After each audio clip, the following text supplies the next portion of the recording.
데카르트 나왔고 뉴턴 나왔습니다. 네.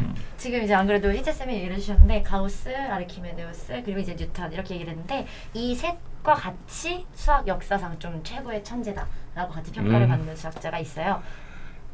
오일러라고 해서 오일러. 네. 보통 중학교 1학년 때 오일러의 법칙이 있지 않나? 오일러 네, 법칙이 있죠. 오일러 법칙도 있고 오일러 공식이라고 해서 이제 중학교 1학년 때 처음 아이들이 많이 접하는데 이 오일러 수학자도 수학뿐만이 아니라 이제 물리학이나 천문학에도 되게 기여를 많이 한 수학자인데 제일 일단은 좀 중요한 부분 중에 하나가 기호나 표기법을 되게 많이 만들었어요. 그러니까 예를 들면 이거는 이제 좀 수학적으로 들어가는 얘기인데 자연 로그라고 해서 자연 로그의 밑에 2를 쓰는 거 또는 누구나 다 아는 원주율 파이. 네, 누구나 다 아는 게 아닌가? 네. 네, 원주율 파이. 사람들이 기호로 많은. 쓰는. 네. 그러니까 지금 아이들이 기호로 계속 누구나 쉽게 접근하는 그런 부분 그리고 이제 함수를 표현을 할 때 fx로 표현하는 것들을 만들어낸 게 이제 오일러. 보통 이제 이런 얘기를 하더라고요. 그러니까 수학의 왕자 하면은 가우스를 꼽는데 천재성으로는 오일러도 오일러. 못지않다라고 하면서 이 오일러가 좀 천재성으로 유명한 것 중에 하나가 직관적인 게 되게 뛰어나대요. 그러니까 나중에 밝혀진 수학적 이론에 대한 거를 그 전에 이거는 밝혀낼 수가 없을 것이다. 미제로 남을 것이다. 불가능할 것이다. 이런 식으로 이제 예측을 해서 얘기하는 경우가 있고 일단 오일러가 연구한 분야 중에서 일단 고등학교 수학하고 좀 관련을 지어서 얘기를 해보면 지수와 로그라는 단원이 있어요. 수학 1에. 근데 이 지수와 로그 사이의 관계를 정립한 게 오일러예요. 근데 이 이전에는 오일러가 나오기 전에는 지수 따로 로그 따로 이렇게 하던 거를 이제 오일러가 이걸 통합해서 같이 연결을 지었다 라고 이제 나와 있습니다. 그리고 오일러는 보통 수학만 전문을 한 수학자보다는 철학자 같이 하고 뭐 물리학자 이렇게 많이 하는데 오일러는 신학을 전공할지 수학을 전공할지 고민을 되게 많이 했다고 해요. 그리고 저도 몰랐는데 수학자들 중에 신학적으로 좀 많이 이렇게 신앙심이 투철한 사람들이 많다고 하더라고요. 그러니까 오일러도 아버지가 목사였고 그래서 이제 더 고민을 많이 했었나 봐요. 네, 그런 부분도 있고 근데 이게 제가 조사를 하다 보니까 좀 되게 흥미로웠던 부분이 뭐였냐면 네. 되게 이 오일러가 멘탈이 엄청 강한 사람이었어요. 그러니까 만드네요. 네, 그래서 들으면서 이제 오 하면서 좀 신기했던 게 보통은 근데 수학자들이 조금 괴팍한 경우가 많고 조금 특이한 사람들이 좀 많은데 이 오일러는 그러니까 똑같이 마찬가지로 집념이 강하고 연구 되게 너무 몰두해가지고 시력을 잃었었어요. 그러니까 보면은 20살부터 이제 러시아의 페테르부르크 아카데미로 건너가서 그때부터 이제 수학을 엄청 연구를 하다가 26살 때 수학 과장이 되었대요.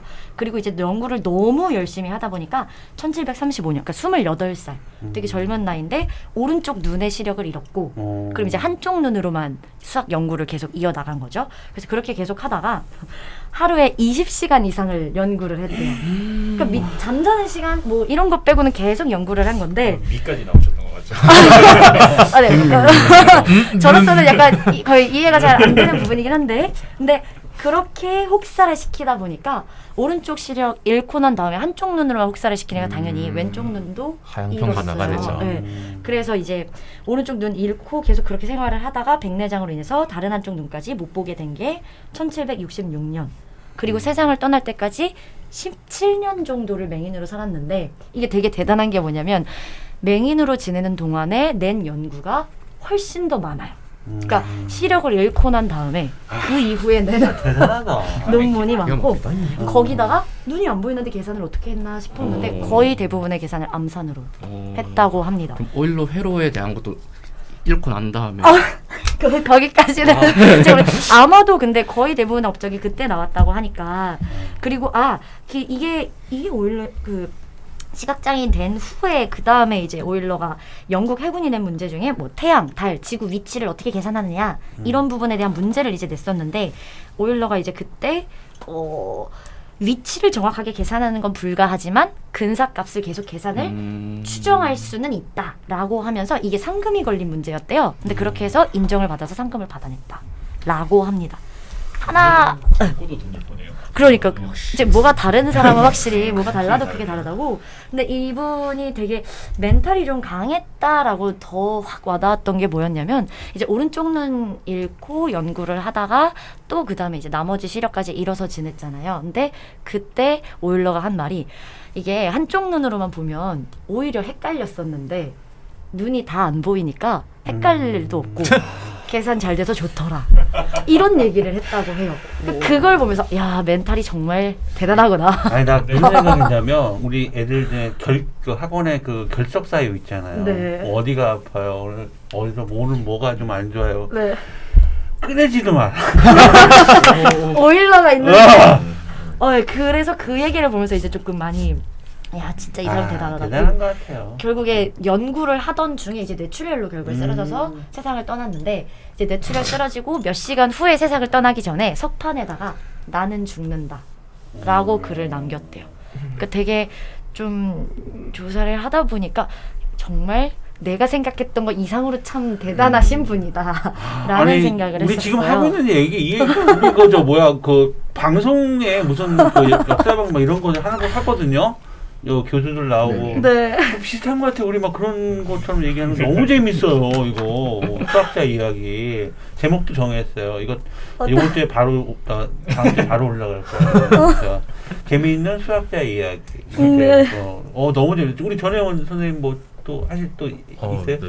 저는 기본적으로 저희가 알고 있는 수학자나 그런 분들은 항상 어딘가 핀트가 이상하다라고 생각을 하고 있어요. 그쵸. 네. 그쵸. 아까 뭐 뉴턴이 교수형을 즐겼다라는 얘기도 있고 그 말을 듣고 문득 생각난 게 제가 말할 분은 그 칸트라고 칸트. 저희가 알고 있는 철학자잖아요. 네. 문득 생각난 건데 그 칸트라는 분의 주변 사람들이 한 말이 칸트라는 사람을 보고 하루에 시계를 읽었다라고 얘기를 했대요. 칸트는 태어나서 단 한 번도 이게 탁탁 규칙적으로. 단 한 번도 마을을 떠난 적이 없고 매번 같은 시간에 일어나고 같은 시간에 나오고 같은 시간에 산책하고 같은 시간에 밥을 먹었다. 거의 평생을 법적인 그렇게 딱- 살았는데 저희가 알고 있기는 칸트는 대단한 철학자야 뭐 이런 식으로 알고 있잖아요. 마찬가지로 뭐 아까 처음에 레오님께서 말씀하셨던 피타고라스 같은 경우에도 무리수라는 개념이 도입되기 전에 직각삼각형에 대한 정의를 내려서 그러면은 저희는 어쩔 수 없이 수학을 하시는 분은 알겠지만 무리수가 나왔으면 어떻게 했냐 다들 아시다시피 그 제자들을 열심히 죽여냈는 그쵸. 그런 사람. 그러니까 루트가 존재하지 않는다고 발표를 해버렸기 때문에 그 네. 이후에 반하는 의견을 낸 사람들을 다 다 죽여버렸어요. 처단, 강물에 처단. 빠뜨리고. 처단. 그래서 처단. 이거를 실제 수업할 때도 3학년 네, 1학기 네, 과정에 그렇죠. 제곱근 나갈 때 얘기를 해주거든요. 네. 너네들이 너무 쉽게 알고 있는 수학자인데 잔인한 사람이야. 어. 이렇게. 굉장히 네. 핀트가 좀 상해 있는 네. 사람이다. 라고 생각. 이상하신 분들이 많으셨었네요. 많죠. 네. 아니 사실적으로 데카르트 아까 좌표계를 도입했을 때도 그냥 저기 있어라고 하면 되는 거를 맞아. 저점을 기준으로 이만큼 떨어진 곳에 있어라고 얘기를 하는 것도 일단은 좀 잡아야지. 왜 위치를 알지? 그런 고민을. 그러니까요. 아니 이게 그래, 일단 뭐 종이든 파리채든 들어야지. 거기서 뭐 그 점을 향해서 레이저를 쏘는 기계가 있다라고 하면은 뭐 상관이 없을 텐데 그런 게 아닌데 저 모기의 위치를 파악해야 된다라고 말하는 것 자체가 좀 웃긴 거예요. 방금 막 오일러 막 얘기하고 있었는데 막 멘탈이 단단하다가 아니라 난 도대체 어떻게 사람이 저럴 수 그쵸. 있나를 생각을 먼저 했어요 저는. 지금 우리가 봤을 때 이제 멘탈이 참 대단하다는데 그 당시에 불가능한 아니 뭐 주변 친지든 그 사람들은 그 친구가 하는 말은 그러지 않았을까요? 니는 그렇게 눈이 나갔음에도 수학을 하고 있냐? 라고 얘기를 했을 거예요. 당연히 그렇게 했겠죠. 그쵸. 야, 그만해. 연구 좀 그만하라고 했겠죠. 인간이 해. 어. 제가 알기로는 역대 수학자 중에 오일러가 두 번째로 논문을 많이 쓴 사람이에요. 맞아요. 네. 그 정도로 논문을 굉장히 많이 쓴 사람인데 그게 눈을 멀고도 그렇게 썼다는 건 어딘가 결여되지 않았을까? 라고 생각을 해서 저는 수학자를 굉장히 별로 안 좋아해요. 그리고 제가 뭐 수업을 할 때 수학자 얘기를 꺼내면은 특히나 뭐 피타고라스나 뭐 다른 수학자들 거면은 내가 저 사람 때문에 수학을 싫어하게 됐어라고 학생들한테 굉장히 많이 들어요. 맞아. 저 사람이 없었으면은 내가 수학을 이걸 좀 안 더 쉽게 배우고 하지 있었을 텐데, 이런. 않았을까라고 했는데 언젠간 나타날 내용이었다라고 생각을 해보니 한참 뒤로 넘어가서 저는 그냥 유클리드 라는 수학자를 생각을 해요. 유클리드라는 수학자는 기원전 300년에 활약을 열심히 했었어요. 그래서 기록이라는 것도 별로 없고 뭐 기록이라고 해봤자 뭐 프텔레마이오스 1세기 뭐 수학을 가르쳤다 뭐 이 정도가 남아있는 기록이 전부인데 저희 수학을 가르치는 사람들, 수학에 관련된 사람들에서는 5가지의 공리라는 게 가장 중요하게 남아있긴 하죠. 이 유클리드라는 사람의 기점으로 인해서 기하학이라는 대부분의 모든 것이 형성이 됐다. 지금 우리가 배우고 있는 삼각형, 직선, 점선면 등등의 거의 정리가 이루어졌다라고 생각을 하면은 이거는 이 부분은 아이들은 고마워해야 돼요. 왜냐? 지금 아이들은 2개의 삼각형이 똑같이 생겼는데 이거를 증명을 하고 있어야 되거든요. 어떻게 보면은 2개의 직선을 가지고 증명을 했어야 되는 걸 유클리드가 5가지의 공리를 통해서 그거는 증명하지 않아도 돼라고 한 친절한 아량을 베푼 사람이라고 생각을 하면 되죠. 뭐 간단하게 5가지 공리를 얘기하면 뭐 서로 다른 2점이 주어졌을 때 2점을 잇는 직선은 2점 하나밖에 없다라는 거. 이거를 어떻게 증명하냐? 저는 수업을 할 때도 아이들에게 직접 그려줘요. 여기 점 하나 찍어놓고 팔 이렇게 움직이면서 점 하나 지나는 거 하나밖에 없지 않냐?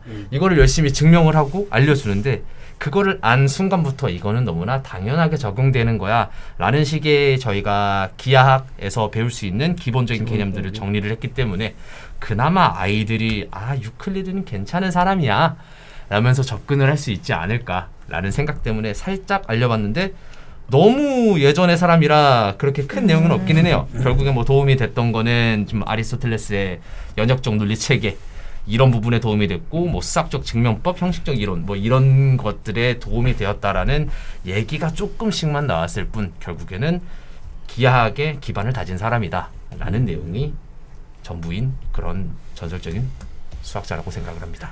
박수 한번 치죠.